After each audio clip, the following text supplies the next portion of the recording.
Hi കൂട്ടുകാരെ, നമ്മുടെ 21 days study ചലഞ്ചിൻ്റെ day 10 എല്ലാവർക്കും സ്വാഗതം. ഇന്നൊരു സാധാരണ ദിവസമല്ല, കാരണം നീ 10 ദിവസം പൂർത്തിയാക്കി. ഒന്ന് ചിന്തിച്ചു നോക്കൂ, 10 ദിവസം മുൻപ് നീ എവിടെയായിരുന്നു?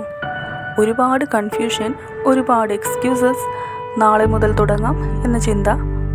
പക്ഷെ ഇന്ന് നീ ഇവിടെ വരെ എത്തി. അതിന് ആദ്യം നിനക്ക് തന്നെ ഒരു അഭിനന്ദനം കൊടുക്കൂ. ചെറിയ മാറ്റങ്ങൾ വലിയ ഫലങ്ങളുണ്ടാക്കും. എടാ, പലരും കരുതും വലിയ വിജയം നേടാൻ വലിയ കാര്യങ്ങൾ ചെയ്യണമെന്ന്. പക്ഷേ സത്യം അതല്ല. ദിവസവും 1 മണിക്കൂർ പഠിച്ചത്, ഒരു ചാപ്റ്റർ പൂർത്തിയാക്കിയത്, 20 MCQ പ്രാക്ടീസ് ചെയ്തത്, ഇതൊക്കെയാണ് പിന്നീട് വലിയ വിജയമായി മാറുന്നത്. ഒരു ദിവസം കൊണ്ട് ആരും വിജയിക്കുന്നില്ല. എല്ലാ ദിവസവും ചെയ്യുന്ന ചെറിയ ചെറിയ കാര്യങ്ങളാണ് ഒരു ദിവസം വലിയ റിസൾട്ടായി മാറുന്നത്. ഇനി നീ ശ്രദ്ധിക്കേണ്ട ഒരു കാര്യമുണ്ട്. തുടങ്ങാനായിട്ട് എല്ലാവർക്കും കഴിയും, പക്ഷേ അത് തുടരാൻ എല്ലാവർക്കും കഴിയണമെന്നില്ല. പലരും ഇവിടെ നിന്നാണ് നിർത്തുന്നത്. ഇനി കുറച്ച് വിശ്രമിക്കാം, നാളെ മുതൽ വീണ്ടും തുടങ്ങാം, അങ്ങനെ പറഞ്ഞ് ദിവസങ്ങൾ അങ്ങനെ പോയിക്കൊണ്ടിരിക്കും. പക്ഷേ ഓർക്കണം, നീ നിർത്തുന്ന ഓരോ ദിവസവും നിന്റെ സ്വപ്നം ഒരു ദിവസം കൂടി വൈകുകയാണ്. ചിലപ്പോൾ നിനക്ക് തോന്നും, എനിക്ക് വയസ്സ് കൂടുന്നു, മറ്റുള്ളവർ മുന്നോട്ട് പോയി, എനിക്ക് മാത്രം എന്തുകൊണ്ട് കഴിയുന്നില്ല? എടാ, നിന്റെ യാത്ര മറ്റൊരാളുടേതുമായി കമ്പയർ ചെയ്യരുത്. ഒരു വിത്ത് നട്ടാൽ എല്ലാ ചെടികളും ഒരേ ദിവസം വളരില്ല. പക്ഷെ ശരിയായ പരിചരണം കിട്ടിയാൽ അത് തീർച്ചയായും വളരും. നീയും അങ്ങനെ തന്നെയാണ്. നമുക്കൊരു ചെറിയ കഥ കേട്ടാലോ? ഒരു കല്ല് കൊത്തുന്ന ഒരു ശില്പിയെക്കുറിച്ച് കേട്ടിട്ടുണ്ടോ? അവനൊരു വലിയ കല്ലിൽ ദിവസവും അടിക്കും.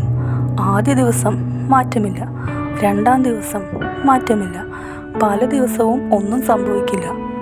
പക്ഷേ ഒരു ദിവസം ആ കല്ല് പൊട്ടി ഒരു മനോഹരമായ ശില്പം പുറത്തു വരും. അവസാനത്തെ അടിയാണ് കല്ല് പൊട്ടിച്ചതെന്ന് തോന്നും, പക്ഷേ യഥാർത്ഥത്തിൽ ആദ്യത്തെ ഓരോ അടിയും അതിന് കാരണമായിരുന്നു. അതുപോലെ നീ ചെയ്യുന്ന ഓരോ ദിവസത്തെ പഠനവും വെറുതെയല്ല. ഇന്നത്തെ ചലഞ്ച് കുറച്ച് വ്യത്യസ്തമാണ്. ഒരു പേപ്പർ എടുക്കൂ, അതിൽ 2 കാര്യങ്ങൾ എഴുതൂ. ഞാൻ എന്തിനാണ് ഈ പരീക്ഷ ജയിക്കേണ്ടത്? എന്നെ പിന്നോട്ട് വലിക്കുന്ന ഒരു ശീലം എന്താണ്? ആദ്യത്തെ ചോദ്യത്തിന് ഉത്തരം നിനക്ക് ശക്തി നൽകും. 2-ാമത്തെ ചോദ്യത്തിന് ഉത്തരം നിനക്ക് മാറ്റം നൽകും. പിന്നെ ഇന്നൊരു ടാർഗറ്റ് പൂർത്തിയാകൂ. ചെറിയതായാലും പ്രശ്നമില്ല, പക്ഷേ പൂർത്തിയാക്കിയിരിക്കണം. എടാ, 10 ദിവസം മുമ്പുള്ള നിന്നോടൊന്ന് പറയണം, നീ എടുത്ത തീരുമാനം ശരിയായിരുന്നു. ഇനി വഴി കുറച്ച് ബുദ്ധിമുട്ടായിരിക്കും, പക്ഷേ നീ ഇതിനകം തെളിയിച്ചു നിനക്ക് തുടങ്ങാൻ മാത്രമല്ല തുടരാനും കഴിയും. ഇനി 11 ദിവസം കൂടി.